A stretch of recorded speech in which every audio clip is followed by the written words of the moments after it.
Hello everyone, my name is Prakash Kesi. I'm a recently qualified chartered accountant from ICI. अनि currently अहिले चाहिँ म 1 year internship program गरिरहेको छु आइक्यानको अन्डरमा. सो आज चाहिँ म हजुरको सामु यो भ्याटको रिभिजन भिडियोहरू लिएर आएको छु. यो रिभिजन भिडियोहरू चाहिँ सानो कन्सेप्टहरू रिभिजन गर्नको लागि सर्ट पिरियड अफ टाइममा प्लस कुनै कुरालाई रेफर गर्नलाई कन्सेप्ट रेफर गर्नको लागि आई थिङ्क इम्पोर्टेन्ट हुनेछ भन्ने म आश गरेको छु. अनि I would like to thank हाम्रो किसन जोशी भाइ for providing me this opportunity है.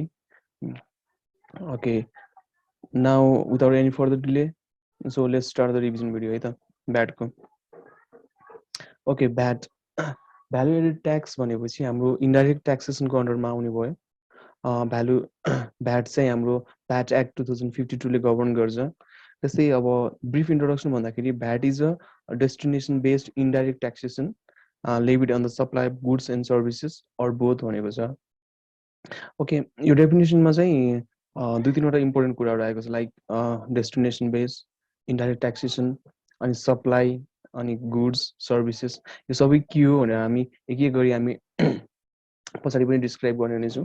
फर्स्ट अफ अल हाम्रो डाइरेक्ट ट्याक्स र इन्डाइरेक्ट ट्याक्सेसमा डिफ्रेन्सहरू के छ भनेर एउटा टेबुलर फर्ममा दिएको छु मैले. यो चाहिँ बुझौँ है त.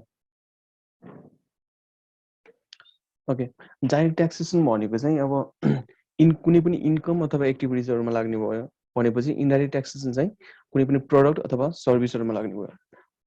इन्कम एन्ड एक्टिभिटिज भन्नाले जस्तै इन्कम फ्रम इम्प्लोइमेन्ट भइहाल्यो. अनि कुनै एक्टिभिटिजहरू बिजनेस एक्टिभिटिजहरूबाट आउने इन्कमहरूमा चाहिँ डाइरेक्ट ट्याक्स लाग्छ भनेपछि कुनै पनि गुड्स अथवा सर्भिसेसको कन्जम्सनमा अथवा सप्लाईमा चाहिँ इन्डाइरेक्ट ट्याक्सेसन लाग्छ है. त्यस्तै नेक्स्ट डिफरेन्स भनेको चाहिँ अल्टिमेट ट्याक्स बर्डन चाहिँ हाम्रो डाइरेक्ट ट्याक्सेसनमा जुन पर्सनले इन्कम अर्न गर्छ उसको उसको काममा पर्ने गर्छ भने, तर इन्डाइरेक्ट ट्याक्सेसनमा चाहिँ अल्टिमेट ट्याक्स बर्डन चाहिँ हाम्रो एन्ड कन्ज्युमर जसले गुड्स अथवा सर्भिस कन्ज्युम गर्छ उसले उसले बेयर गर्छ है. सिमिलरली नेक्स्ट डिफरेन्समा the burden of the tax cannot be shifted in case of direct taxation. त्यस्तै the burden of taxes is shifted to the end consumer in case of indirect taxation. Next difference भनेको चाहिँ जुन पर्सनले earn गर्छ income earn गर्छ त्यही person नै responsible हुन्छ गभर्मेन्टलाई ट्याक्सहरू डिपोजिट गर्नको लागि डाइरेक्ट ट्याक्सको केसमा भने, तर इन्डाइरेक्ट केसमा चाहिँ एन्ड कन्ज्युमरले नभएर सप्लायरले चाहिँ गुड्स अथवा सर्भिसको सप्लायरले चाहिँ एन्ड कन्ज्युमरबाट ट्याक्स कलेक्ट गर्छ. अनि डिफ्रेन्ट स्टेजेसहरूमा चाहिँ अगाडिको सप्लायरहरूले गभर्मेन्टलाई ट्याक्स डिपोजिट गर्दै यसरी पछाडि अनि क्रेडिट लिँदै गएर यसरी चाहिँ हाम्रो इन्डाइरेक्ट ट्याक्समा चाहिँ गभर्मेन्टलाई पेमेन्ट हुन्छ है त. एउटा सानो इक्जाम्पल हेरौँ यसमा. फर इक्जाम्पल एउटा पर्सन छ ए, बी अनि सी चाहिँ कन्ज्युमर भयो. एले मानौ एउटा कुनै गुड्स सेल गरिरहेको छ 100 रुपियाँ 100 रुपिजमा, सेलिङ प्राइस जसको 100 रुपिज हो. अनि एले चाहिँ कति भ्याट लगाउँछ भनेपछि 13% रेट छ भ्याटको. अहिले हामी पछि डिस्कस गर्ने नै छौँ. 100मा 13% भ्याट लागेर 13 रुपिज भ्याट भयो. यसको इन्भोइस भ्यालु चाहिँ कति पनि हो 113 है त. त्यस्तै अब बीले त्यही गुडलाई सीलाई कन्ज्युमरलाई सेल गरिरहेको छ. कति सेलिङ प्राइस कति छ 150 छ र त्यो 150 को सेलिङ प्राइसमा 13% भ्याट लगाउँदाखेरि 19.5 को हाम्रो भ्याट लाग्ने भयो. ओके, त्यही भएर टोटल इन्भोइस भ्यालु चाहिँ 169.5 रुपिज हुने भयो सेलिङ प्राइस प्लस भ्याट गरेर. अनि यो चाहिँ कन्ज्युमरले 169.5 रुपिजको पेमेन्ट गर्ने भयो.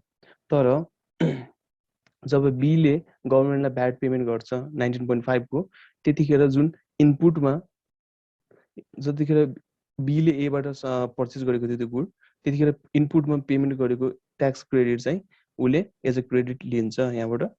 अनि त्यही भएर गभर्मेन्टलाई चाहिँ नेटमा चाहिँ 6.5 रुपिज पेमेन्ट गर्छ है त.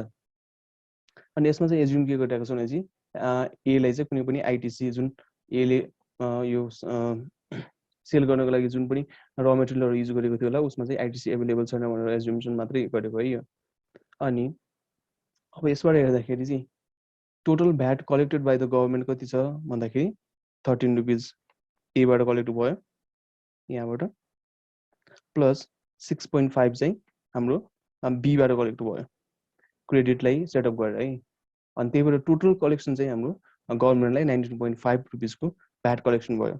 अब हामी माथिबाट हेर्दाखेरि टोटल जति पनि गभर्मेन्टलाई ट्याक्स भ्याट गयो त्यसको टोटल बर्डन चाहिँ हाम्रो एन्ड कन्ज्युमर सीले नै बियर गरेको छ। यहाँ हामीले यहाँनिर नि देख्न सक्छौँ 19.5 को टोटल भ्याट अमाउन्ट चाहिँ सीबाट कलेक्ट भएको छ।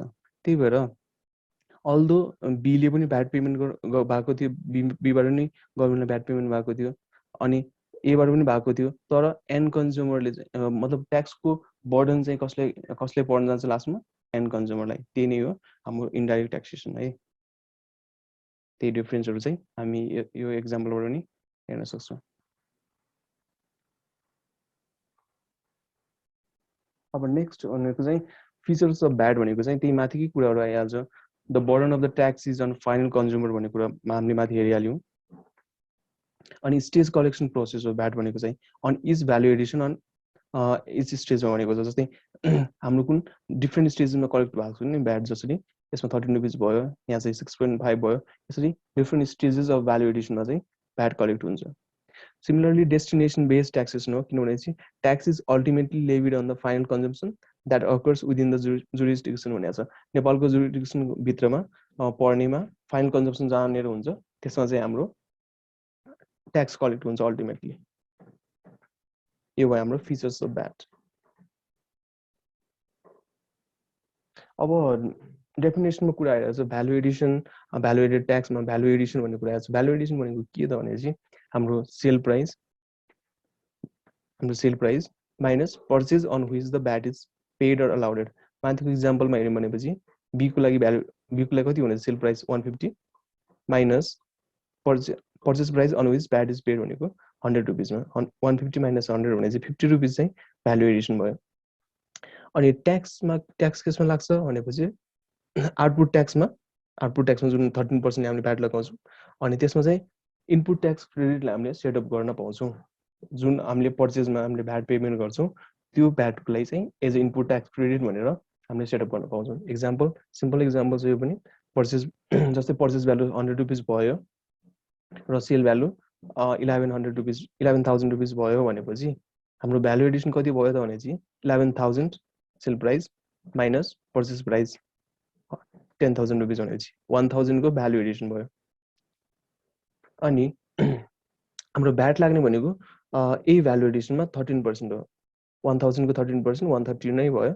अब हामी यसरी एज माथिको फर्मुला अनुसार गरे पनि आउटपुट ट्याक्स भनेको 11,000 मा 13% minus allowable input tax credit भनेको चाहिँ जुन पर्चेजमा हामीले भ्याट पेमेन्ट गरेर आउँछौँ त्यसको 10,000 को 13% भन्दाखेरि 1,300 रुपिस चाहिँ इनपुट ट्याक्स भयो, 1,430 चाहिँ आउटपुट ट्याक्स भ्याट भयो। त्यही भएर हाम्रो टोटल भ्याट अमाउन्ट चाहिँ 130 यसरी आउँछ है त। यो त भयो हाम्रो भ्यालु एडिसन अनि भ्याट चार्जेबिलिटीको कुराहरू। अब नेक्स्ट चाहिँ एउटा जनरल फ्रेमवर्क टाइपको जस्तै हाम्रो पुरा भ्याटको प्रोभिजन चाहिँ हाम्रो भ्याट एक्टमा भएको सबै प्रोभिजनहरू कसरी फ्लो गर्छ, कसरी कुन स्टेपमा जाने अनि के लाइबिलिटी हुन्छ रजिस्टर ट्याक्सेबल पर्सनको अथवा डिपार्टमेन्टको, त्यो सबै कुरा चाहिँ एउटा प्रोसेस फ्लो भनेर मैले एउटा चार्ट टाइपको बनाएको छु। यसमा हेरौँ है त। सुरुमा फर्स्टमा हामी के हेर्छौँ, कुनै पनि भ्याट एप्लिकेबल छ छैन भनेर हेर्नलाई चाहिँ कुनै पनि गुड्स अथवा सर्भिसेसको सप्लाई भएको छ नि, is there any supply of goods or services, यदि छैन भनेपछि देयर इज नो भ्याट है, भ्याट लाग्दैन त्यसमा। र यदि कुनै पनि गुड्स अथवा सर्भिसेसको सप्लाई भएको छ भनेपछि हामीले के कुरा हेर्छौँ, त्यो सप्लाई चाहिँ विदिन नेपालमा भएको छ या क्रस बोर्डर भएको छ। क्रस बोर्डर भनेको चाहिँ नेपालभन्दा अरू बाहिरको कन्ट्रीहरूसँग भएको छ। यदि हाम्रो क्रस बोर्डर ट्रान्ज्याक्सनको कुरा आयो भनेपछि चाहिँ दुईटा कुरा हुनसक्छ, त्यो अथवा इम्पोर्ट हुनसक्छ नत्र एक्सपोर्ट हुनसक्छ है। अब यदि हाम्रो supply of goods and services चाहिँ विदिन नेपालमा छ भनेपछि लायबल फर भ्याट भयो। अनि यदि इम्पोर्टको कुरा छ भनेपछि सेक्सन 28 ले गभर्न गर्छ त्यो कुरालाई चाहिँ, त्यसमा पनि लायबल फर भ्याट हुन्छ। अनि त्यसमा पछि हेर्नेछौँ। यदि एक्सपोर्ट छ भने त्यसमा पनि भ्याट लायबल हुन्छ, तर भ्याटको रेट चाहिँ 0% हुन्छ, जुन चाहिँ शेड्युल 2 मा पनि भनिएको छ, सेक्सन 7 मा है। हामी एकछिनमा त्यो कुरा पनि हेर्ने गर्छौँ। अब यहाँबाट भ्याट लायबिलिटी चाहिँ आयो। अब यदि कुनै पनि गुड्स अथवा सर्भिसेसहरू शेड्युल 1 मा जुन दिएको छ लिस्ट त्यसमा फल गर्छ भनेपछि त्यसमा कुनै पनि भ्याट लाग्दैन, हामी यसलाई exempt supply of goods and services पनि भन्छौँ। यदि गुड्स एन्ड सर्भिसेस शेड्युल 2 मा फल गर्छ भनेपछि भ्याट चाहिँ 0% लाग्छ, हामी यसलाई zero rated of supply of goods and services पनि भन्छौँ। र बाँकी सबै गुड्स एन्ड सर्भिसेसहरूमा भ्याट 13% लाग्छ। यो त भयो हाम्रो रेट अफ ट्याक्स डिटरमाइन भयो एज पर सेक्सन 7। हल्का यो चार्ट तल गएछ, रेट अफ ट्याक्स चाहिँ सेक्सन 7 को अनुसार यो भयो है त। अब रेट अफ ट्याक्स डिटरमाइन भयो। अब रेट अफ ट्याक्स केसमा लगाउने भनेपछि हाम्रो ट्याक्सेबल भ्यालुमा एज पर सेक्सन 12। यदि हामीले ट्याक्सेबल भ्यालु र रेट अफ ट्याक्सलाई मल्टिप्लाई गर्यौँ भनेपछि भ्याटको अमाउन्ट आयो हाम्रो है। नेक्स्ट प्रोसेस, अब कलेक्सन भ्याट। भ्याटको कलेक्सन कसले गर्छ र कतिखेर गर्ने, कुन टाइममा चाहिँ भ्याटको कलेक्सन गर्ने भन्ने कुरो सेक्सन 10 मा रजिस्ट्रेसनको कुरा आउँछ। रजिस्ट्रेसन कसलाई एप्लिकेबल छ, अनि टेम्पोररी रजिस्ट्रेसनको कुरा आउँछ, पर्मानेन्ट रजिस्ट्रेसनको आउँछ, अनि कम्पलसरी रजिस्ट्रेसनको कुरा चाहिँ हाम्रो सेक्सन 10 मा आउँछ। अब कलेक्सन अफ भ्याट चाहिँ रजिस्टर पर्सनले नै गर्छ, तर कुनै हाम्रो एक्सेप्सन केसहरू छ, 2-3 एक्सेप्सन केसहरू छ, त्यसमा चाहिँ हाम्रो अनरजिस्टर्ड पर्सनले पनि भ्याट कलेक्सन हुन्छ है। त्यस्तै अनि कतिखेर भ्याट कलेक्ट गर्ने भनेर कुन टाइममा भ्याट कलेक्ट गर्ने भने चाहिँ सेक्सन 5 ले डिफाइन गरेको छ। त्यसलाई चाहिँ हामी टाइम अफ सप्लाई पनि भन्छौँ। अहिले हामी पछाडि डिस्कस गर्ने नै छौँ यसको बारेमा। यो सबै भइसकेपछि अब डिटरमाइन गर्ने के, कुनै पनि रजिस्टर्ड पर्सन अथवा रजिस्टर्ड पर्सन अथवा अनरजिस्टर्ड पर्सन एक्सेप्सन केसमा इज ही लाइबल फर के लागि अकाउन्ट्स एन्ड रेकर्ड, अकाउन्टहरू मेन्टेन गर्नु पर्यो, रेकर्डहरू मेन्टेन गर्नु पर्यो, जुन चाहिँ सेक्सन 16 मा भनिएको छ। अनि रुल 23 र 25 ले फर्दर एक्सप्लेन गर्छ उसलाई। अनि भ्याट रिटर्नहरू फाइल गर्नु पर्यो। अनि यदि कुनै इनपुट ट्याक्स क्रेडिट छ भने चाहिँ पर्चेजमा कुनै पनि ट्याक्स पेमेन्ट गरेको छ भने चाहिँ त्यसमा पनि इनपुट ट्याक्स क्रेडिटको क्लेम गर्न पायो, अथवा त्यसलाई ट्याक्स डिडक्सन पनि भन्छौँ हामी है, जुन चाहिँ सेक्सन 17 अनि रुल 39 to 44 ले फर्दर एक्सप्लेन गरेको छ। अनि पेमेन्ट अफ भ्याट गभर्मेन्टलाई पेमेन्ट गर्नु पर्यो, त्यसको लागि प्रोभिजन छ सेक्सन 19 मा। अनि त्यस्तै यदि हामीले अनि कुनै केसमा चाहिँ हाम्रो रिफन्ड अफ भ्याटको कुरा पनि आउँछ सेक्सन 24 र 25 प्लस रुल 45 to 47 मा हामी यो कुरा गर्छौँ है। माथि जस्तै माथिको कुराहरूले हाम्रो रजिस्टर्ड पर्सनले आफ्नो लायबिलिटीलाई चाहिँ एक्जिक्युट गर्यो। अब यदि ट्याक्स अफिसर चाहिँ हाम्रो ट्याक्स पेयरबाट चाहिँ ट्याक्स पेयरको जुन माथिको गरेको लायबिलिटीबाट चाहिँ यदि सेटिस्फाई छैन भनेपछि अनि ट्याक्स पेयर मे हाम्रो tax officer may proceed for के लागि इन्स्पेक्सन एन्ड अडिट, कुनै कुरा पत्ता लगाउनको लागि इन्स्पेक्सन गर्नु हुनसक्छ, अडिट हुनसक्छ, असेसमेन्टको कुरा हुनसक्छ, अथवा रिकभरी हुनसक्छ, अथवा इन्ट्रेस्ट अनि पेनल्टीको चार्ज गर्न सक्छ इन्कम ट्याक्स अफिसरले। यो सबै प्रोभिजनहरू दिएको सेक्सनहरूमा एक्सप्लेन गरिएको छ। अब फर्दर यदि ट्याक्स पेयर पनि हाम्रो यो ट्याक्स अफिसरको एक्सनबाट सेटिस्फाई छैन भनेपछि tax payer may proceed for administration review under section 31A, अपिलका लागि जान सक्छ रेभिन्यू ट्रिब्युनलमा, अथवा एडभान्स रुलिङका लागि कुनै एप्लिकेसन दिएर एडभान्स रुलिङ लिन सक्छ सेक्सन 32A मा। यो चाहिँ हाम्रो भयो पुरा भ्याटको फ्लो, कसरी चाहिँ हाम्रो एउटा फ्रेमवर्क टाइपको भयो, हाम्रो पुरा प्रोभिजनहरू कसरी एप्लिकेबल हुन्छ भनेर है त। अब सेक्सन 5 भनेको चाहिँ एउटा एकदम इम्पोर्टेन्ट सेक्सन भयो, किनभने चाहिँ यसले भ्याटको एप्लिकेबिलिटीको बारेमा कुरा गरेको छ। सेक्सन 5(1) मा के भनिन्छ भनेपछि VAT is applicable on the following transaction. यो ट्रान्ज्याक्सनमा चाहिँ भ्याट लाग्छ। केमा भनेपछि supply of goods and services within the state of Nepal, नेपालभित्र भएको विदिन मतलब स्टेटको बिचमा कुनै पनि गुड्स एन्ड सर्भिसेसको सप्लाई हुन्छ भने चाहिँ त्यसमा भ्याट लाग्छ। Import of goods and services inside the state of Nepal, बाहिरबाट इम्पोर्ट हुन्छ भनेपछि त्यसमा पनि भ्याट लाग्छ। अथवा export of goods and services from the state of Nepal, नेपालबाट कुनै बाहिरै एक्सपोर्ट हुन्छ भनेपछि त्यसमा पनि भ्याट लाग्छ। अब यो सेक्सनमा चाहिँ हाम्रो 3-4वटा इम्पोर्टेन्ट कुराहरू आएको छ, जस्तै सप्लाई भनेको के हो, है। सप्लाई अब हाम्रो डेफिनेसन चाहिँ हाम्रो सेक्सन 2 मा दिएको हुन्छ सबै। सप्लाई भनेको के हो भनेको चाहिँ द एक्ट अफ सेलिङ, बेच्ने भयो, एक्सचेन्जिङ अनि transferring of any goods and services, or the act of लाइसेन्सिङको कुरा पनि आउँछ सप्लाईमै। अनि एक्ट अफ कन्ट्र्याक्टको कन्ट्र्याक्ट भनेपछि त्यसलाई पनि हामी सप्लाई मान्छौँ। With or without any consideration, कुनै कन्सिडरेसन भएर हुनसक्छ या विदाउट कन्सिडरेसन पनि हाम्रो सप्लाई भएको हुनसक्छ। कुनै पनि गुड्स अथवा सर्भिसेसको सप्लाई हुनसक्छ, त्यो पनि सबै त्यसमा सबै ब्याट एप्लिकेबल छ है।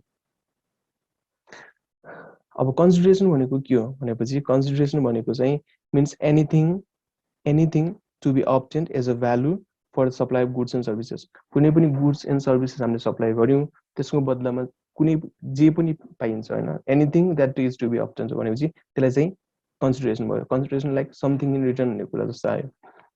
तर एउटा नोट चाहिँ के छ भनेपछि payment in advance is not consider as consideration. किन भनेपछि हामीले कन्सिडरेसन डेफिनेसन वर्कहरू के भन्यो भनेपछि anything obtained for the supply of goods and services.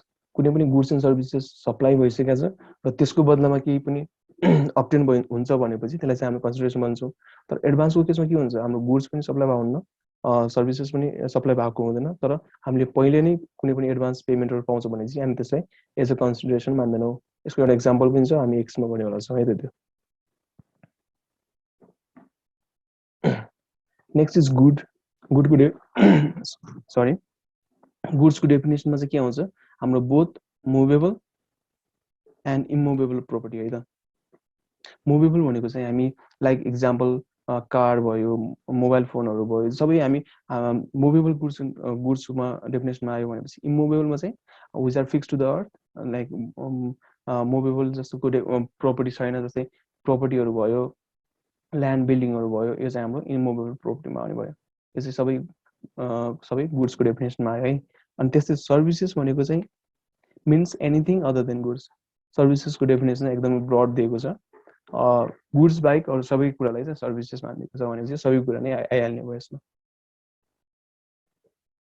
Similarly import भनेको चाहिँ अब थाहा छँदैछ, इम्पोर्ट भनेको चाहिँ हाम्रो act of importing any goods or services into Nepal. बाहिरबाट कुनै पनि गुड्स अथवा सर्भिसेसलाई नेपालमा ल्याउने कार्य नै हाम्रो इम्पोर्ट मानिन्छ है। एकोर्डिङ टु प्रिभेलिङ ल भनेको चाहिँ हाम्रो कस्टमको अनुसार चाहिँ कस्टमको एकर्डिङमा, कस्टम एक्टको एकर्डिङमा रहेर कुनै पनि गुड्स सर्भिसेसलाई नेपालमा ल्याउने प्रोसेसलाई इम्पोर्ट भनिन्छ। भनेपछि एक्सपोर्ट भनेको the means the act of exporting any of the goods and services outside of Nepal or in export house हुनसक्छ, or SEZ special economic zone pursuant to this to the prevailing law भनेको छ।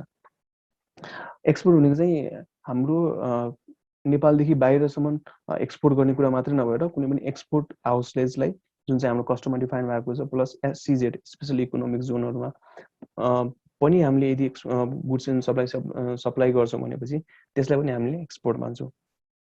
अब SEZ भनेको चाहिँ के हो भनेपछि SEZ refers to the commercial area that are specifically established for the promotion of foreign ट्रेडको लागि गभर्मेन्टले हाम्रो स्पेसिफिक एरियाहरू डिफाइन गरेको छ, उसलाई हामी एसइजेड भन्छौँ। हामी यसमा एसइजेडमा के हुन्छ भनेपछि एउटा जियोग्राफिकल रिजन भयो, त्यसमा चाहिँ एकदम इकोनोमिक बेनिफिटहरू जस्तै हाम्रो ट्रेडहरूको लागि, फरेन ट्रेडहरू प्रमोट गर्नको लागि यस्तो जोनहरू भएको हुन्छ, जोनहरू इस्टाब्लिस गरेको हुन्छ। यसमा चाहिँ इकोनोमिक लहरू जुन लहरू हुन्छ, हाम्रो ट्याक्सेसनको कुरा भयो, अनि त्यति कस्टमको कुरा भयो, भ्याटहरूको कुरा भयो, यो चाहिँ अलि जुन नर्मल कन्ट्रीमा जुन नर्मल इकोनोमिक एक्टिभिटिज भन्दा यसमा चाहिँ लिबरल हाम्रो इकोनोमिक लहरू हुन्छ है त। यो त भयो हाम्रो डेफिनेसनको पार्ट। अब नेक्स्ट सेक्सन 5(2) ले के भनेको छ, सेक्सन 5(2) ले चाहिँ हाम्रो ट्याक्स चाहिँ कुन भ्यालुमा लगाउने भनेर भनेको छ। The tax shall be levied on the value of each taxable transaction भनेको छ। ट्याक्सेबल ट्रान्जेक्सन चाहिँ हाम्रो सेक्सन 12 मा हामी पुरा हेर्ने हेर्छौँ, हामी ट्याक्सेबल ट्रान्जेक्सनको भ्यालु कसरी निकाल्ने भनेर, त्यो चाहिँ हाम्रो सेक्सन 5(2) ले भनेको छ है। सिमिलरली सेक्सन 5(3) ले चाहिँ एक्जम्प्टेड आइटममा चाहिँ जुन हाम्रो सेड्युल 3 मा डिफाइन भएको छ, त्यसमा चाहिँ कुनै पनि भ्याट लाग्दैन भनेर the tax shall not be levied on the transaction of goods and services as refer in schedule 3। Section 7 schedule 3 मा हामी अहिले हेर्नेछौँ। त्यो सेड्युल 3 मा, सेड्युल 1 मा चाहिँ लिस्ट भएको गुड्स अथवा सर्भिसेसमा चाहिँ ट्याक्स लाग्दैन भनेर सेक्सन 5(3) ले भनेको छ। अब एउटा सेक्सन 5(a) छ जसमा चाहिँ नन ट्याक्सेबल बिजनेस ट्रान्सफर भनेको छ। कुनै पनि बिजनेस ट्रान्सफर हुन्छ भनेपछि त्यसमा चाहिँ भ्याट लाग्दैन भनेर चाहिँ सेक्सन 5(a) ले भनेको छ। कुन बिजनेसमा भने कुन ट्रान्सफरमा भनेपछि sale of any business by one registered person to another registered person. एउटा कुनै रजिस्टर्ड पर्सनले आफ्नो बिजनेस अर्को रजिस्टर्ड पर्सनलाई सेल गर्छ भनेपछि त्यो ट्रान्सफरको केसमा पनि हामीले के मान्दैनौँ, त्यसमा भ्याट लाग्दैन। ट्रान्सफर भनेको पनि हाम्रो सप्लाईको डेफिनेसनमा आउँछ, तर एउटा कुनै पनि रजिस्टर्ड पर्सनले अर्को रजिस्टर्ड पर्सनलाई हाम्रो बिजनेस ट्रान्सफर गर्छ भनेपछि त्यसमा पनि हाम्रो भ्याट लाग्दैन है त। अनि अर्को चाहिँ transfer of business to a legal heir due to the death of the registered person. कुनै पनि रजिस्टर्ड पर्सनको डेथ भइसकेपछि हाम्रो लिगल हायरलाई जुन पनि ट्रान्सफर हुन्छ बिजनेस त्यसमा पनि हाम्रो भ्याट लाग्दैन। यो भयो सेक्सन 5 को कुरा। अब नेक्स्ट सेक्सन 6 भने 6 मा चाहिँ हाम्रो प्लेस अफ सप्लाई र टाइम अफ सप्लाईको कुरा आएको छ। हामीले प्लेस अफ सप्लाई कतिखेर हामीले चाहिन्छ भनेर हामीले माथि चार्टमा पनि हेरेको थियौँ। हाम्रो प्लेस अफ सप्लाई चाहिँ कतिखेर चाहिन्छ, अनि यो एउटा कुनै पनि म्याटर डिटरमाइन गर्नलाई, जस्तै supply of goods is made within the Nepal अथवा आउटसाइड नेपाल भएको छ कि विदिन नेपालमा छ या आउटसाइड नेपालमा छ भन्ने कुरा डिटरमाइन गर्नलाई चाहिँ हामी प्लेस अफ सप्लाई निकाल्छौँ। यसले के फरक पर्छ भने चाहिँ ट्याक्सेबिलिटीमा पुरै फरक पर्छ। विदिन नेपाल छ भने चाहिँ छुट्टै रेट लाग्न सक्छ, आउटसाइड नेपाल छ भने चाहिँ छुट्टै रेट लाग्न सक्छ। त्यो डिटरमाइन गर्नलाई चाहिँ हामी प्लेस अफ सप्लाई डिटरमाइन गर्छौँ है त। अनि प्लेस अफ सप्लाई अफ गुड्सको लागि हामीले रुल 15 मा दिएको छ भनेपछि प्लेस अफ सप्लाई अफ सर्भिसेसको लागि रुल 16 मा भनेको छ। प्लेस अफ सप्लाई अफ गुड्सको केसमा अब फर्स्टमा चाहिँ के छ, transfer of sale or transfer of supply of movable गुड्सको केसमा। मुभेबल गुड्समा चाहिँ प्लेस अफ सप्लाई के हुन्छ भनेपछि the place where the such goods are sold or transfer. जुन ठाउँमा त्यस्तो गुडहरू सेल भएको छ अथवा ट्रान्सफर भएको छ त्यही नै हाम्रो प्लेस अफ सप्लाई हुन्छ। फर इक्जाम्पल कुनै पनि मोबाइल किन्न गयौँ भनेपछि कुनै पसलमा गयौँ भनेपछि त्यो पसलको लोकेसन कहाँ हो त, जहाँनिर हाम्रो सेल अथवा ट्रान्सफर भयो त्यही नै हाम्रो प्लेस अफ सप्लाई हुनेछ है त। अनि नेक्स्ट चाहिँ इमोभेबल गुड्सको लागि फर इक्जाम्पल ल्यान्ड अथवा बिल्डिङको कुरामा। अनि प्लेस अफ सप्लाई के हुन्छ त्यस्तोमा भनेपछि the place where the such goods are located. जहाँ पनि त्यो गुड्स जुन ट्रान्सफर हुनेवाला इमोभेबल गुड्स छ जुन ठाउँमा लोकेटेड छ त्यही नै हाम्रो प्लेस अफ सप्लाई हुन्छ। अनि इम्पोर्टको केसमा भन्दाखेरि entry custom point in Nepal अथवा कस्टम अफिस। हामीले कुनै पनि गुड इम्पोर्ट हुँदाखेरि चाहिँ कस्टम अफिसमा चाहिँ प्लेस अफ सप्लाई हुन्छ। अनि त्यो ठाउँमा चाहिँ हाम्रो त्यसलाई हामीले प्लेस अफ सप्लाई मानेर ट्याक्सेसन डिटरमाइन गर्छौँ। अनि कुनै पनि गुड्सको सेल्फ कन्जम्सन भयो। सेल्फ कन्जम्सनको केसमा चाहिँ के हुन्छ प्लेस अफ सप्लाई भनेपछि चाहिँ the place where the producer or seller of such goods reside. For example म चाहिँ एउटा बाइकको बाइकहरू सेलिङ गर्ने बिजनेसमा छु भनेपछि यदि कुनै पनि बाइकहरू मैले आफ्नो लागि सेल्फ कन्ज्युम गर्छु भनेपछि म चाहिँ कुन ठाउँमा रिसाइड गर्छु, म चाहिँ सेलर जुन भयो गुड्सको बाइकको, अनि जुन ठाउँमा म रिसाइड गर्छु त्यही नै मेरो लागि प्लेस अफ सप्लाई भयो। अनि रुल 16 मा place of supply of services भनेको छ। यसमा चाहिँ के हुन्छ, place of supply of service चाहिँ the place where the benefit of the services render. जुन ठाउँमा चाहिँ सर्भिसको बेनिफिट लिइन्छ त्यही ठाउँ नै place of supply of service हुन्छ। यो त इजी नै छ है त।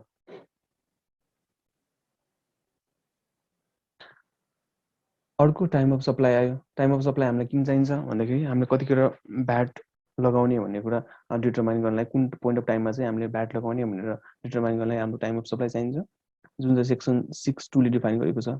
Time of supply of goods plus time of supply of service दुइटैलाई सेक्सन 6(2) ले डिफाइन गरेको छ है त।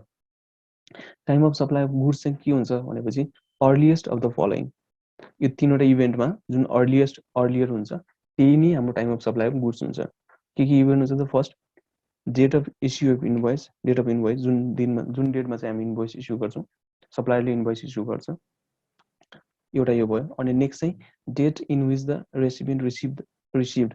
जुन डेटमा चाहिँ रेसिपिएन्टले सप्लायरबाट चाहिँ गुड्स रिसिभ गर्छ or took the good from the place of business of the supplier, अथवा सप्लायरको प्लेस अफ बिजनेसबाट चाहिँ गुड रिमुभ गर्छ। यो डेटमा चाहिँ सेकेन्ड पोइन्ट चाहिँ यो भयो त। Date of recipient date on which recipient received अथवा took the good from the place of supplier. अनि थर्डमा चाहिँ the date of receiving the consideration by the सप्लायरले जुन डेटमा कन्सिडरेसन रिसिभ गर्छ त्यो डेट नै हाम्रो यिनी तीनवटा डेटको अर्लिएस्ट चाहिँ हाम्रो time of supply of goods हुन्छ। हामीले माथि कन्सिडरेसनको डेफिनेसनमा एउटा पनि पढेको थियौँ कि हाम्रो एडभान्सलाई चाहिँ हामीले कन्सिडर गर्दैनौँ भनेर है। त्यसको लागि चाहिँ एउटा इक्जाम्पल यहाँनिर दिएको छ, जस्तै a customer paid NRP rupees 10,000 to the supplier along with the list of certain goods to be supplied, है। अनि the list as per the list the total goods are worth 12,000। अब यो केसमा चाहिँ हाम्रो टाइम अफ सप्लाई के हुन्छ भनेपछि हाम्रो प्रोभिजनले के हुन्छ, time of supply of goods shall be the earliest of issuance of invoice, time of taking the position, यो चाहिँ हाम्रो रेसिपिएन्टले पोजिसन लिने डेलिभरी लिने अथवा पोजिसन लिने टाइम, अथवा time of recipient receipt of consideration, यो तिनटाको अर्लिएस्ट चाहिँ हाम्रो टाइम अफ सप्लाई हुन्छ भनेर हामीले भर्खर पढ्यौँ। त्यही भएर यो केसमा के हुन्छ भनेपछि हाम्रो 10,000 रुपियाँ जतिखेर रिसिभ गर्यो त्यसलाई चाहिँ हामीले consideration as a date of consideration भनेर मान्दैनौँ, किनभने चाहिँ हामीले payment is in advance is not treated as consideration भनेको छ। त्यही भएर हामीले यो डेट जतिखेर रिसिभ गर्यो त्यसलाई चाहिँ हामीले as a date of receive of consideration भनेर मान्दैनौँ। त्यही भएर हाम्रो टाइम अफ सप्लाई चाहिँ जतिखेर यो तीनवटा इभेन्टको जस्तै इन्भोइस इस्यु हुन्छ अथवा पोजिसन लिन्छ अथवा एक्चुअल कन्सिडरेसन जुन 12,000 रुपिसको कन्सिडरेसन हो त्यो रिसिभ हुन्छ, यिनी तीनवटा इभेन्टको अर्लिएस्ट अफ द फलोइङ चाहिँ हाम्रो टाइम अफ सप्लाई हुन्छ है त। त्यही भएर यो केसमा चाहिँ जतिखेर 10,000 रुपिस एडभान्स रिसिभ गर्छ त्यसलाई चाहिँ हामीले टाइम अफ सप्लाई मान्दैनौँ। यो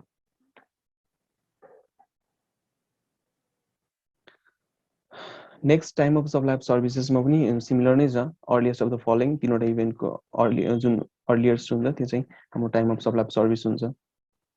कुन कुन date of issuance of invoice भयो, अनि date of rendering of services भयो, अनि date of receiving the consideration, यसमा पनि त्यही एडभान्सहरूलाई चाहिँ कन्सिडरेसनमा लिँदैनौँ। अनि यो तीनवटाको इभेन्टको अर्लिएस्ट डेट चाहिँ हाम्रो time of supply of services भयो। यो हाम्रो जनरल रुल भयो है त। तर सेक्सन 6(3) मा चाहिँ हाम्रो सेक्सन 6(2) मा दिएको जनरल रुल्स जुन रुल छ त्यसको लागि चाहिँ सर्टेन एक्सेप्सनहरू दिएको छ, तीनवटा एक्सेप्सनहरू छ हाम्रो। के एक्सेप्सन हो भनेपछि फर्स्टमा चाहिँ service that are continuously provided, continuous सर्भिसको केसमा कन्टिन्युस सर्भिस भन्नाले जस्तै टेलिकम्युनिकेसन सर्भिस भयो, कुनै पनि हामी सब्सक्रिप्सन लिएको छौँ म्यागजिनको लागि अथवा न्युज पेपरको लागि भने चाहिँ हाम्रो त्यो डेली बेसिसमा रिकरिङ बेसिसमा चाहिँ हामीले त्यो सर्भिसलाई कन्ज्युम गरिरहेको हुन्छौँ। यस्तो केसमा चाहिँ के हुन्छ भनेपछि टाइम अफ सप्लाई के हो, the time of supply is when the tax invoice is issue. किनभनेपछि हाम्रो त्यो मानौँ हाम्रो टेलिकम्युनिकेसन सर्भिस हामी डेली कन्ज्युम गरिरहेको छौँ, हामी डेली भ्याट पेमेन्ट गर्ने त्यो त पोसिबल हुँदैन। त्यही भएर जुन टाइममा हाम्रो इन्भोइस इस्यु हुन्छ, लाइक मन्थली हुनसक्छ, 2 मन्थमा एकपटक हुनसक्छ, जतिखेर इन्भोइस इस्यु हुन्छ त्यतिखेर चाहिँ हामी टाइम अफ सप्लाई मानेर त्यसमा भ्याट लगाउँछौँ है त। अनि अर्को चाहिँ इन्स्टलमेन्ट बेस पेमेन्ट भयो, एज पर द कन्ट्र्याक्ट, कुनै पनि कन्ट्र्याक्टको बेसमा चाहिँ इन्स्टलमेन्ट बेस्ड पेमेन्ट भएको छ भने चाहिँ त्यस लागि टाइम अफ सप्लाई के हुन्छ भनेपछि due date of such payment as कन्ट्र्याक्टमा जुन डिफाइन भएको छ ड्यु डेट, त्यो डेट अथवा date when the such payment is made, earlier हुन्छ कि दुइटाको चाहिँ अर्लियर। जतिखेर जस्तै मानौँ मैले एउटा कुनै मोबाइल इन्स्टलमेन्टमा लिएको छु अनि मेरो ड्यु डेट अफ पेमेन्ट चाहिँ मन्थ एन्ड भएको नेक्स्ट मन्थको 10th मा चाहिँ मेरो ड्यु डेट छ।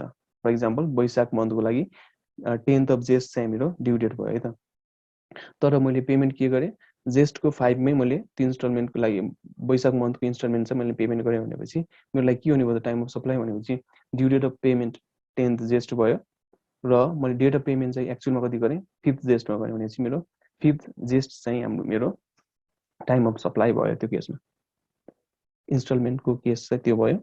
अनि सिमिलरली कुनै पनि युज गुड्स एन्ड सर्भिसेसको केसमा के छ भनेपछि time of supply shall be the time when such goods and services are used। जतिखेर युज गुड एन्ड सर्भिसहरू हाम्रो एक्चुअलमा युज हुन्छ त्यो नै हाम्रो टाइम अफ सप्लाई हुनेवाला छ। अर्को सेक्सन 12A मा पनि हामी पछि डिस्कस गर्नेछौँ, time of supply in case of transaction of timber, वुड्सहरूको टिम्बरहरूको जतिखेर हाम्रो नेसनल प्राइभेट अथवा कम्युनिटी फरेस्टले जुन जतिखेर वुड्सहरूको अथवा टिम्बरहरूको ट्रान्ज्याक्सन हुन्छ त्यसमा चाहिँ टाइम अफ सप्लाई के हुन्छ त भनेपछि earliest of the issuance of release अर्डरको अथवा कटिङ अर्डर, त्यो रुख अथवा टिम्बरहरूलाई काट्ने जतिको अर्डर आउँछ, अनि अथवा अक्सन जतिको त्यो वुड अथवा टिम्बरको अक्सन हुन्छ, यो तीनवटामा चाहिँ इभेन्टमा चाहिँ जुन अर्लियर डेट हुन्छ त्यो नै हाम्रो टाइम अफ सप्लाई हुन्छ in case of transaction of timber, जुन चाहिँ सेक्सन 12A मा डिफाइन गरिएको छ है। यो भयो हाम्रो प्लेस अफ सप्लाई र टाइम अफ सप्लाईको कुरा। नेक्स्ट चाहिँ सेक्सन 7 मा गयो भनेपछि हाम्रो रेट अफ ट्याक्स डिफाइन भएको छ। मैले माथि पनि कुरा गरेँ, transaction of goods and services जुन चाहिँ सेड्युल 1 मा मेन्सन भएको छ, त्यसमा कुनै पनि भ्याट लाग्दैन, त्यसलाई हामी एक्जम्प्ट सप्लाई पनि मान्छौँ। अनि transaction of goods and services जुन चाहिँ सेड्युल 2 मा मेन्सन भएको छ, त्यसमा हाम्रो जिरो रेट लाग्छ, हामी जिरो रेटेड ट्याक्स पनि भन्छौँ त्यसलाई। र जुनसुकै गुड्स एन्ड सर्भिसेस यो सेड्युल 1 मा अथवा सेड्युल 2 मा लिस्ट भएको छैन, अरू सबै बाँकी सर्भिस गुड्स अथवा सर्भिसेसमा चाहिँ हाम्रो 13% भ्याट लाग्छ है त। अनि एउटा इम्पोर्टेन्ट कुरा चाहिँ जुन हामी एक्जम सप्लाई भन्छौँ, जुन एक्जम अथवा जिरो रेटेड सप्लाई भन्छौँ, जिरो रेटेड सप्लाई चाहिँ हाम्रो सेड्युल 2 मा मेन्सन भएको यो सप्लाई भयो, जिरो रेटेड भयो, यो चाहिँ हाम्रो एक्जम, हाम्रो सेड्युल 1 मा भएको चाहिँ एक्जमवाला भयो। यसमा डिफरेन्सहरू हेर्दाखेरि चाहिँ के हुन्छ भने चाहिँ जिरो रेटको केसमा चाहिँ 0% ट्याक्स लाग्छ। सेड्युल 2 मा मेन्सन भएको goods and service they are taxable goods and services, तर रेट चाहिँ कति हो? 0%। तर सेड्युल 1 मा मेन्सन भएको चाहिँ भ्याट नै लाग्दैन, त्यो दे आर एक्जम सप्लाई, हामी त्यसलाई ट्याक्सेबल गुड्स एन्ड सर्भिस भन्दैनौँ त्यसलाई, हामी त्यसमा चाहिँ भ्याट नै लाग्दैन, दे आर एक्जम्ट भनेर हामी सिधै डिफाइन गर्छौँ है त्यसलाई।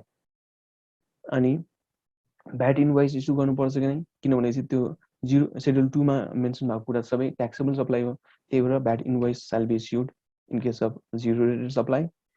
तर एक्जम सप्लाईको केसमा चाहिँ कुनै पनि इन्भोइसहरू नै इस्यु गर्नुपर्छ, किनभने त्यो चाहिँ ट्याक्सेबल सप्लाई नै होइन, त्यसलाई एक्जम गरिएको छ भनेपछि त्यसमा कुनै पनि इन्भोइसको कुरा आएन। सिमिलरली रेजिस्ट्रेसन चाहिन्छ हाम्रो जिरो रेटेडको केसमा, किनभने चाहिँ त्यो ट्याक्सेबल सप्लाई हो, although zero rate of tax लाग्छ। तर हाम्रो एक्जमको केसमा चाहिँ कुनै पनि रेजिस्ट्रेसन पनि गर्नु पर्दैन। यदि कुनै पनि पर्सन हाम्रो totally exempt supply, exempt goods and सर्भिसेसमा डिल गर्छ भने चाहिँ उसलाई कुनै पनि रेजिस्ट्रेसनको आवश्यक पर्दैन है त। अनि अरू फर्मालिटीहरू जस्तै भ्याटमा भएको अरू formality, maintenance of sales register ऊ भयो, पर्चेज अफ मतलब सबमिसन अफ भ्याट रिटर्नहरू, सबै फर्मालिटीहरू जिरो रेटेड सप्लाई गर्ने पर्सनले चाहिँ मेन्टेन गर्नुपर्छ भनेपछि एक्जम गुड्स एन्ड सर्भिसहरू सप्लाई गर्ने मान्छेले चाहिँ यो सबै फर्मालिटीहरू मेन्टेन गरिराख्नु पर्दैन। He is relieve from all the formalities भनेको छ। यो चाहिँ हाम्रो भयो डिफरेन्स जिरो रेटेड सप्लाई र एक्जम सप्लाईको बिचमा। अब सेड्युल 1 मा चाहिँ हाम्रो भ्याट एक्जम गुड्स एन्ड सर्भिसेसको लिस्ट दिएको छ। यो लिस्टभित्र एकदम धेरै कुराहरू छ। यसमा चाहिँ ग्रुप अनुसार डिभाइड गरेर 13 वटा ग्रुपमा चाहिँ डिभाइड गरेको छ। सबै कुरा चाहिँ यसमा समेट्न पोसिबल छैन, हजुरहरूले रेफर गर्न सक्नुहुन्छ। अनि त्यहाँदेखि बेसिक कुराहरू चाहिँ के छ भनेर हाम्रो ग्रुप वाइज चाहिँ मैले यहाँ दिएको छु है। ग्रुप 1 मा चाहिँ हाम्रो एग्रिकल्चर प्रोडक्ट, एग्रिकल्चरसँग रिलेटेड कुराहरू चाहिँ ग्रुप 1 मा भयो, हाम्रो सबै एक्जम्ट हुन्छ। जस्तै भेजिटेबल भयो, फ्रुट भयो, राइसको ट्रान्ज्याक्सन सबैमा चाहिँ हाम्रो भ्याट एक्जम्ट हुन्छ।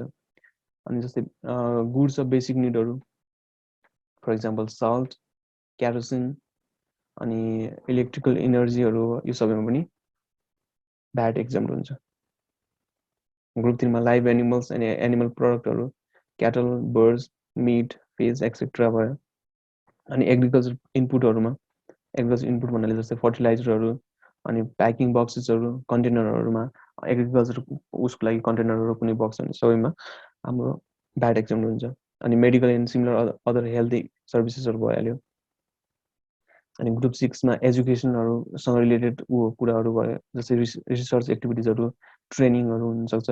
एजुकेसन बाहेक कुनै पनि स्कुल अथवा युनिभर्सिटीले दिएको एजुकेसन सर्भिसहरूमा पनि भ्याट लाग्दैन। अनि बुक्सहरू, न्युज पेपर अनि प्रिन्टेड मेटेरियलहरूमा पनि भ्याट लाग्दैन। नेक्स्ट चाहिँ आर्टिस्टिक अनि कार्भिङ अफ कुनै स्कल्पचर हुनसक्छ, अनि स्ट्याचुहरू, कार्भिङ सर्भिसेसहरू, अनि पेन्टिङहरू, ह्यान्डिक्राफ्ट सर्भिसेसहरू, अनि कार्भिङ, अनि entrance fee to the zoo, library, म्युजियमहरू सबै हाम्रो एक्जम्टमा आउँछ है। अनि passenger goods and transportation services except cable car, यो चाहिँ हाम्रो केबल कारको बाहेक अरू प्यासेन्जर अनि गुड्स ट्रान्सपोर्टेसन सर्भिसमा पनि भ्याट लाग्दैन, केबल कारको केसमा चाहिँ लाग्छ। अनि पर्सनल अनि प्रोफेसनल सर्भिसेसहरू जस्तै आर्टिस्टहरूले, स्पोर्ट्स पर्सनहरूले, राइटरहरूले, अनि डिजाइनरहरूले, ट्रान्सलेटरहरूले अनि इन्टरप्रेटर्सहरूले चाहिँ दिएको सर्भिस, प्रोफेसनल सर्भिसहरू, पर्सनल सर्भिसहरू चाहिँ भ्याट एक्जम्प्ट हुन्छ। अदर गुड्स एन्ड सर्भिस भनेको चाहिँ यसमा पनि सर्टेन लिस्टहरू छ, त्यसलाई हजुरलाई काम मन लागेपछि हेर्न सक्नुहुन्छ। अनि त्यस्तै बिल्डिङ एन्ड ल्यान्डको कुरामा पनि हाम्रो ट्रान्जेक्सनमा पनि ट्याक्स लाग्दैन। Example purchase, sale and rental of buildings and ल्यान्डमा चाहिँ हाम्रो भ्याट लाग्दैन, हाम्रो एक्जम्प्ट कुरामा आउँछ, त्यो सेड्युल 1 मा डिफाइन भएको छ। अनि तर except the services provide by hotels, guest house अनि अपार्टमेन्टहरूको केसमा चाहिँ भ्याट लाग्छ भनेर एक्सेप्सन पनि दिएको छ, यसलाई पनि ध्यान दिनु होला है त। अनि बेटिङ अनि क्यासिनो अनि लटरिजहरूको कुरा ग्रुप 13 सेड्युल 1 मा दिएको छ। सेड्युल 1 मा हाम्रो भ्याट एक्जम्प्टेड गुड्स एन्ड सर्भिसेसको कुरा भयो भने चाहिँ सेड्युल 2 मा चाहिँ VAT liable for zero rate of tax, zero rate चाहिँ they are taxable goods and services, तर यसमा चाहिँ जिरो रेट लाग्छ भनेर चाहिँ सेड्युल 2 मा लिस्ट दिएको छ। के हुन्छन् त्यसमा भनेपछि गुड्स एक्सपोर्टेड फ्रम नेपाल, कुनै पनि गुड्स नेपालबाट एक्सपोर्ट भएको केसमा पनि हाम्रो जिरो रेट लाग्छ। अनि services to be supply to the person outside Nepal, export of सर्भिसको कुरा भयो, यो यसमा जिरो रेट लाग्ने भयो।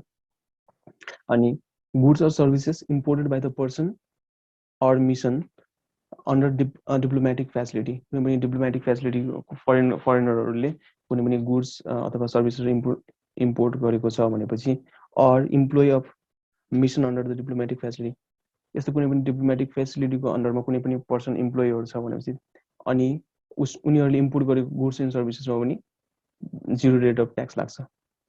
तर यो कुनै पनि मिसन चाहिँ कसको रिकमेन्डेसन हुनु पर्यो, मिनिस्ट्री अफ फरेन अफेयरको, गभर्मेन्ट अफ नेपालको मिनिस्ट्री अफ फरेन अफेयरको रिकमेन्डेसनमा भएको हुनु पर्यो।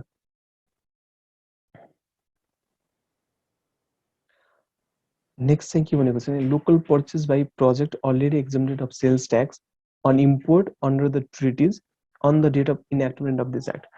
यो भ्याट एक्ट इन्याक्टमेन्ट हुनुको डेटभन्दा पहिले नै कुनै पनि प्रोजेक्टलाई चाहिँ हाम्रो सेल्स ट्याक्स अनि इम्पोर्टमा कुनै सेल्स ट्याक्सलाई एक्जम्सन दिइसकेको छ भने चाहिँ त्यस्तो प्रोजेक्टले कुनै पनि लोकल पर्चेस गरिसक्यो भने चाहिँ त्यसलाई पनि हाम्रो zero rate of tax applicable हुन्छ भनेर यसमा दिएको छ। सिमिलरली नेक्स्टमा चाहिँ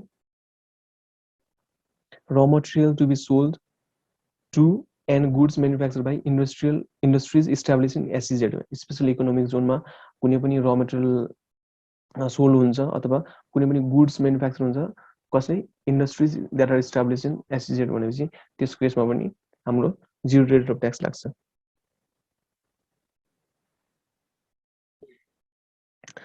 नेक्स्ट चाहिँ हाम्रो के हो, in case of domestic industries producing and supplying the battery that are used in the equipment and mechanism of generating energy from solar power. Solar पावरबाट मतलब इनर्जी निकाल्ने अथवा जेनेरेट गर्ने कुनै पनि मेकानिजमको लागि ब्याट्री सप्लाई गर्छ कसले, डोमेस्टिक इन्डस्ट्री भनेपछि त्यस्तो डोमेस्टिक इन्डस्ट्रीलाई पनि हाम्रो जिरो रेट अफ ट्याक्स लाग्छ। तर त्यो कसको रिकमेन्डेसनमा हुनुपर्छ, recommendation of alternate energy promotion center AEPC को रिकमेन्डेसनमा छ भने चाहिँ त्यस्तो डोमेस्टिक इन्डस्ट्रीले चाहिँ जिरो रेट अफ ट्याक्समा चाहिँ त्यस्तो सप्लाई गर्न पाउँछ। Next, in case of domestic industry that are producing and supplying any machinery, equipment, tools and their spare part अथवा मसिन हुन सक्छ, पेन स्टक, पाइप्स और आइरन स्टील, यो सबै के चाहिँ किसमा युज हुनु पर्यो, for use that are used for manufacturing of goods thereof as required to for hydro power project. कुनै पनि हाइड्रो पावर प्रोजेक्टलाई युज हुने मसिनरी, इक्विपमेन्टहरू, टुल्स अनि त्यो स्पेयर पार्टहरूको लागि कुनै पनि डोमेस्टिक इन्डस्ट्रीले प्रोड्युस गर्छ प्लस सप्लाई गर्छ भने चाहिँ त्यसले पनि जिरो रेट अफ ट्याक्समा चाहिँ सप्लाई गर्न पाउँछ। तर कसको रिकमेन्डेसनमा हुनुपर्छ भने चाहिँ एइपिसी अल्टरनेटिभ इनर्जी प्रमोसन सेन्टरको केसमा, कसको लागि, project that are operated with the approval of that center. एइपिसीले चाहिँ एप्रुभल गरेको प्रोजेक्टमा चाहिँ एइपिसीको रिकमेन्डेसन चाहियो। तर अरू प्रोजेक्ट जो चाहिँ एइपिसीले अप्रुभल नदिएर अरू कसैले एप्रुभल दिएको केसमा चाहिँ हाम्रो कसको रिकमेन्डेसन चाहियो, डिपार्टमेन्ट अफ इलेक्ट्रिसिटी डेभलपमेन्टको रिकमेन्डेसनमा चाहियो, अनि बल्ल हामीले जिरो रेट अफ ट्याक्स चाहिँ एप्लाई गर्न पाउँछ यसमा। अर्को छ हाम्रो VAT paid by cottage and small scale industry है।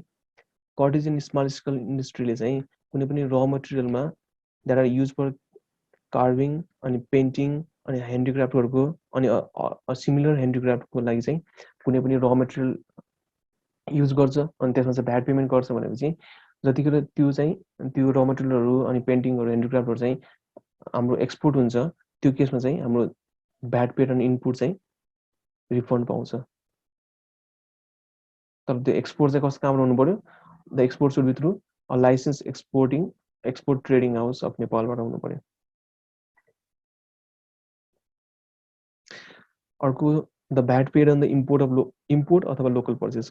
इम्पोर्टमा हुनुहुन्छ चाहिँ local purchase of scooter that are use by the person with disabilities. कुनै पनि डिसेबिलिटी भएको पर्सनहरूले युज हुने स्कुटरहरू चाहिँ यदि इम्पोर्ट छ अथवा लोकल पर्चेस छ भने पनि तर त्यो चाहिँ के हुनु पर्यो? स्कुटर चाहिँ रजिस्टर हुनु पर्यो नाम त्यही डिसेबलवाला पर्सनको नाममा। कहाँ हुनु पर्यो? In the office of transport management अफिसमा चाहिँ रजिस्टर भएको हुनु पर्यो। त्यस्तो केसमा छ भनेपछि के पाउँछ? रिफन्ड पाउँछौँ हामीले। तर यो सबै रिफन्ड लिनको लागि चाहिँ कसको रिकमेन्डेसन चाहिन्छ फेरि?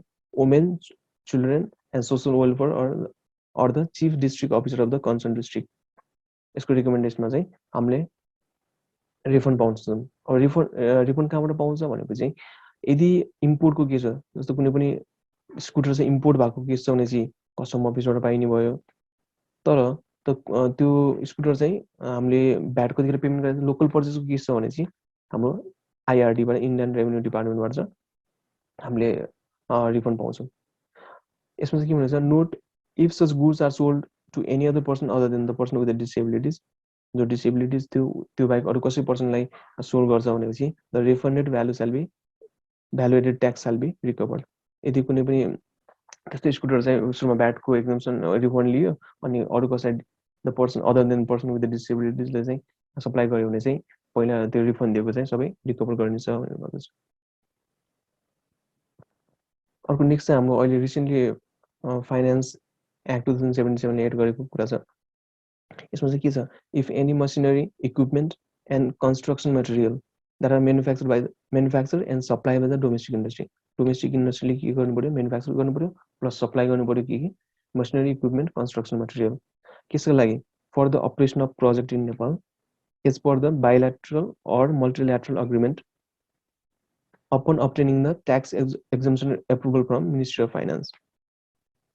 Ministry of Finance को एप्रुभलमा कुनै पनि प्रोजेक्ट नेपालमा रन गरेको छ as per the bilateral or multilateral agreement छ भनेपछि त्यस्तो केसमा कुनै पनि हाम्रो डोमेस्टिक इन्डस्ट्रीले चाहिँ मसिनरी इक्विपमेन्ट कन्स्ट्रक्सन मटेरियलहरू म्यानुफ्याक्चर गरेर सप्लाई गर्छ भनेपछि त्यस्तो केसमा के हुन्छ?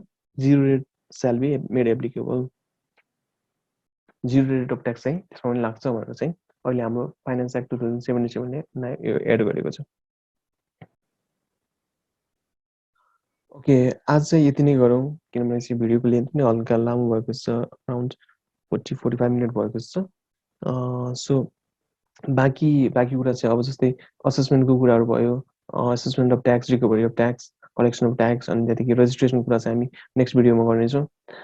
हजुरलाई आजको यो कन्टेन्ट यो भिडियोहरू कस्तो लाग्यो, केही सल्लाह सुझावहरू छ भने प्लिज कमेन्ट गर्नु होला हजुरहरूले।